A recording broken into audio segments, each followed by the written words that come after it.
Rám írt tegnap egy csaj, hogy nem tesztelném a barátjának a hűségét. Girl! Mondom, mi van? Hát, hogy ő most olyan lányokat keres Instagramon, akiknek van elegendő követőtáborjuk, és hajlandóak lennének ráírni a párjára, és egy kicsit flörtölgetni vele, beszélgetni, esetleg eljutni odáig, hogy találkozót kérjünk. Várjatok, mert jött a GLS futár. Na, itt vagyok. Szóval gondolom magamba, hogy nem értem kifejezetten, hogy miért gondolja, hogy erre én lennék a legmegfelelőbb és leghitelesebb ember. Azt még azért a végén hozzátette, hogy természetesen ezt nem ingyen. Ő hajlandó lenne komoly összegeket fizetni annak, aki ezt megcsinálja. És elgondolkodtatott ez az egész. Már nem azért, hogy megcsináljam, ne, hanem azért, hogyha valaki ennyire nem bízik meg a párjában. És nyilván ez mind ok-okozat, nem látunk bele senkinek a kapcsolatába, nem tudjuk, hogy a férfinél, a nőnél van a probléma, vagy esetlegesen tényleg mind a kettőnél, de akkor miért nem ülsz le vele,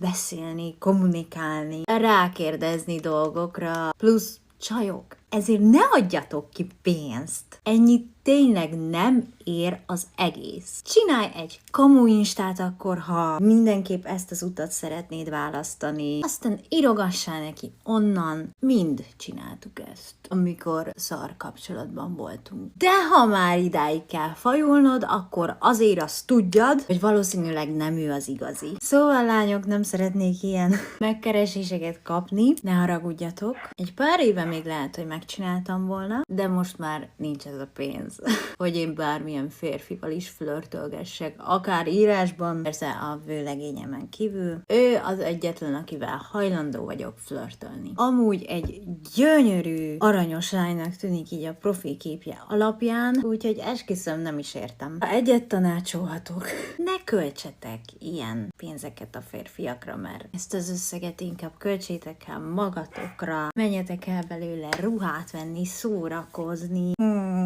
Oké? De puszi.